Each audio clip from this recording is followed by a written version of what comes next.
sometimes need natin ma-realize na progress is not linear. What do I mean by that? Sabihin natin ano magandang analogy?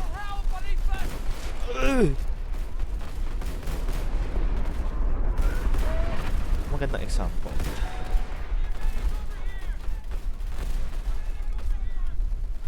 Give natin yung example na alam niyo yung coaching manual. Pusong gala, sira ulo. Oh! Nagkampi ka pala, hayop ka. Ha? Sa titikal... What? Ay, sira ulo.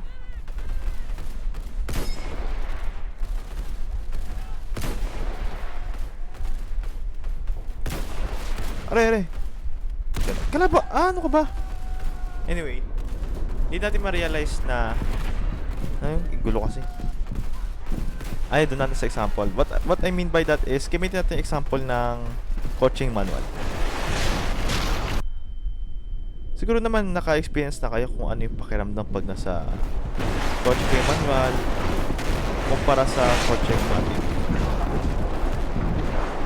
Ano yung pakiramdam pag nag-switch ng gear yung automatic sa manual.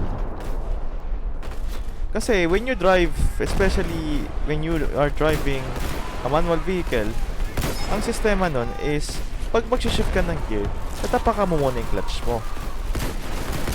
Okay, pagkatapak mo ng clutch mo, saka mo gagalawin yung cambio, at mula sa paggalaw ng cambio, dapat dahan-dahan yung pagbitaw mo ng clutch. Kasi pag hindi mo bitaw mo ng biglaan, kusa mamamatay yung makina. So that's a good analogy for what I'm talking about to you, which is progress is not linear. By the means of hindi siya, or it doesn't go in a straight line. Kung di nyo na-gets yung kotse analogy ko, let's use the analogy of stairs. Stairs doesn't go on a straight line, diba? Hindi siya tuloy-tuloy pataas. Meron siyang steps. At pwede natin i-correlate dun yung tinatawag natin or yung progress natin na taas, hakbang. Taas ba? Tama ba yung ko? Or angat ng paa, hakbang. Angat ng paa, hakbang. Angat ng paa, hakbang. And until you eventually reach the next floor of the said building or the said architecture or basta building. Hindi siya tuloy-tuloy pataas. Kasi isipin mo, what if yung hagdan walang step? Saan mo iyaan yung paa mo? Gets nyo ba? Sabihin natin it's quite big na ito yung gawin ko example. Kasi what if, sabihin nyo, what if ramp yung gets nyo naman na yan, tatandaan nyo na. Basta hagdan, parang hagdan, hindi siya linear. Baka sabihin nyo yung PWD na ramp para doon kasi walang hakbang yung para sa PW. I understand that fully. Pero I think you get my point naman. Na hindi siya tuloy-tuloy pataas. Progress, hindi siya tuloy-tuloy pataas. Sometimes you need to take breaks or hindi naman breaks. What I mean is gagi kalawak na rin. What I mean by that is hindi siya tuloy-tuloy. Na sometimes people stop pag nakaraan sila ng unting pagbagal sa progress nila. Kasi I believe on keeping your momentum on check. Na you shouldn't take your momentum or to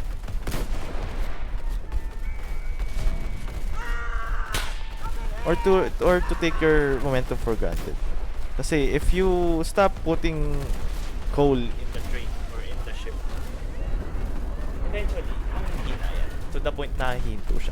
So, I need you, whatever you're doing, and whatever you're doing na nakikita mo may progress or may momentum ka, please, don't waste that momentum. Keep on feeding the fire. Don't let that fire be extinguished. Kasi pag yun na-extinguish ulit, mahirap sindihan ulit yun.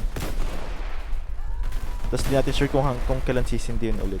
Sabi natin, we can make, we can take action para masindihan yun ulit. Pero, tawag dito, hacker ba yun? May hacker po sang gala. What the hell you are? Sira ulo nyo yun, lumilipad. What the hell? Uy.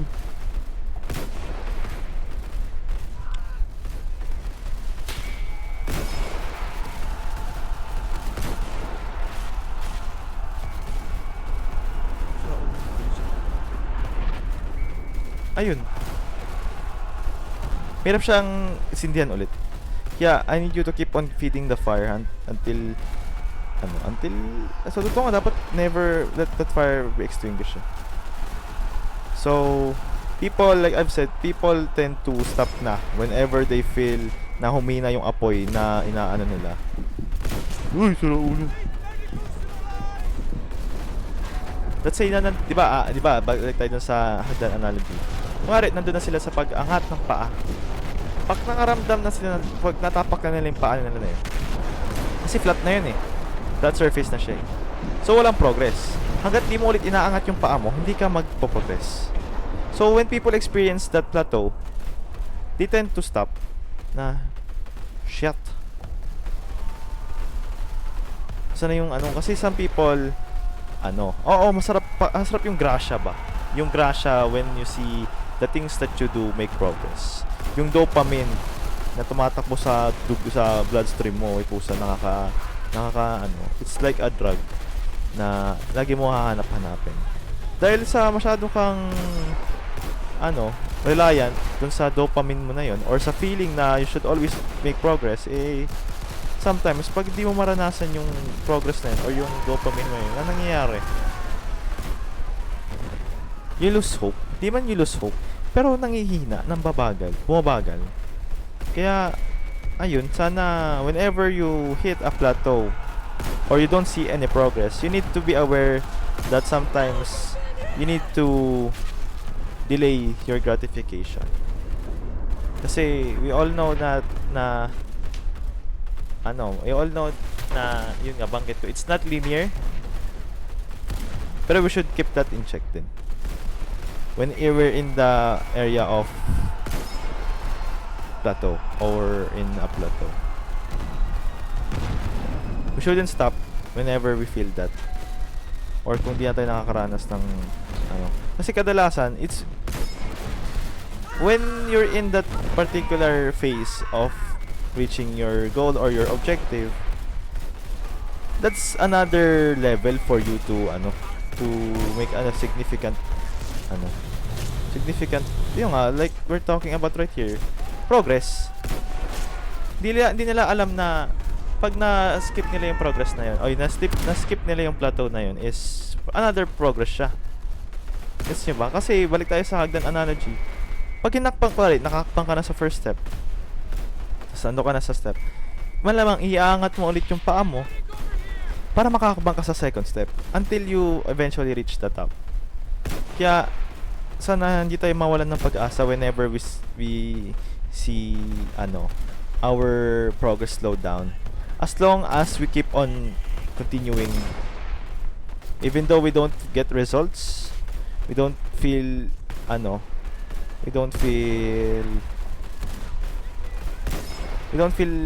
dopamine, we don't feel the excitement of seeing progress. And that's where most people give up, when they see no progress. But they don't know na after that plateau, and once that you get or past that plateau, that's another level for your program. Kaya sana matatak natin sa isip natin yun na we should embrace being in a plateau or embrace slowing down.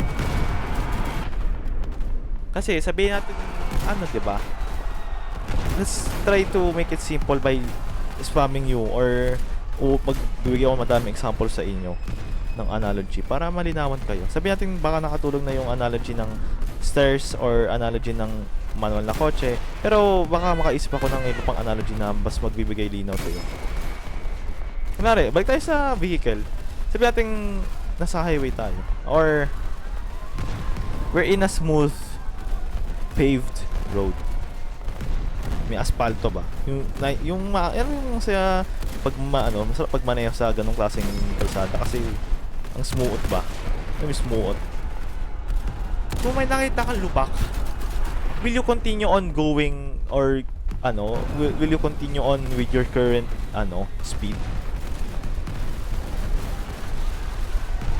Malamang hindi.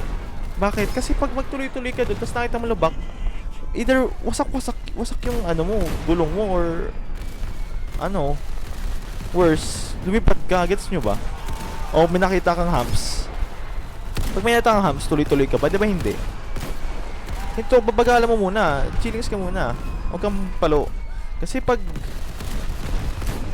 tuloy-tuloy ka sa humps na yun, pusa, lilipad ka. Di ba? Kaya sometimes it's part of the process na kailangan natin bumagal din minsan. Hindi tayo dapat tuloy-tuloy ng going in hot. Let's give you another example. Paghinga. Puro ka ba exhale? Ano mangyari puro ka exhale? Pusang ka lang. Mawawalan ka ng hangin. Imposibleng it's impossible for us to breathe. Breathe. Puro tayo exhale. We need to inhale din. We can correlate that with what I'm talking to you right now na yun nga, hindi siya rin yun. Pagka exhale, inhale. Let your lung rest. Let your lungs rest out. Let's give one more example. Hindi tayo titigil hanggat mawala na akong example. Siguro when you punch, sa boxing. Pag sumuntok ka yung kamay mo ba habang buhay na nandun, naka-extend. Malamang ibabalik mo siya sa babawiin mo pa yung suntok mo. Pagkasupak mo, extend. Ano bang kabaliktaran na extend? Gets nyo ba? Pagkasuntok, malamang babalik yung kamay nyo para makasuntok ulit kayo. Gets nyo ba? So, I think I emphasized my point enough sa sobrang dami kong analogy. Ewan ko na lang kung hindi nyo pa mag-gets, ingat kayo. Ewan ko na lang sa'yo. Something's wrong with you. Pero no offense. Biro lang. Balo. So, yun lang. Maikling point lang na kasi currently for the past few days I got so much momentum. And I'm aware na, medyo mabagal ngayon pero I won't stop. Di ko sabi, shit, baka this is not for me. Baka lahat ng ginawa ko is wala na magiging irrelevant na lahat ng kinilos. Hindi. Probably I'm at the point of a plateau na the one thing that I can simply do na lang to keep that fire burning is to prepare more coal or to prepare more timber. Gets nyo ba? Panggatong ba? Since nakita kong medyo mina na yung apoy ko, kukuha ko ng panggatong. Sabi natin hindi ko gagatungan ngayon yung apoy na lumayliyap ngayon. Pero since nakita kong kasi tanong natin ba't humina yung apoy na yun, baka wala na akong panggatong, wala na akong fuel. So ngayon currently kailangan ko tanggapin yung araw na shit, medyo mahina yung apoy ko ngayon. What will I do to prevent that fire from extinguishing? Kukuha ko ng madaming coal or I'll prepare more fuel for the next days to come. Kasi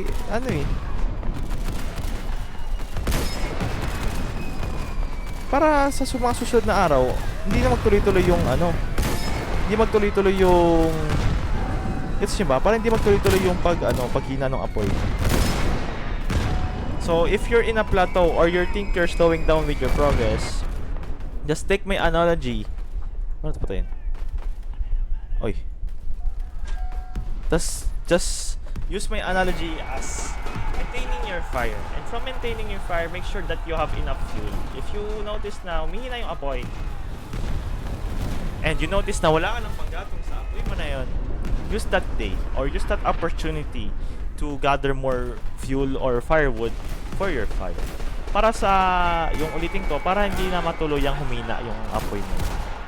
So ganun lang kaikli or ganun lang kasimple. So I will repeat myself again and remind you all na whenever we go on a plateau or if we've noticed that we are currently slowing down, just gather more fuel, take care or to maintain that fire, and I'll assure you na you won't stay at that plateau any longer or any more extent. Yun lang. Sana nakatulong ako.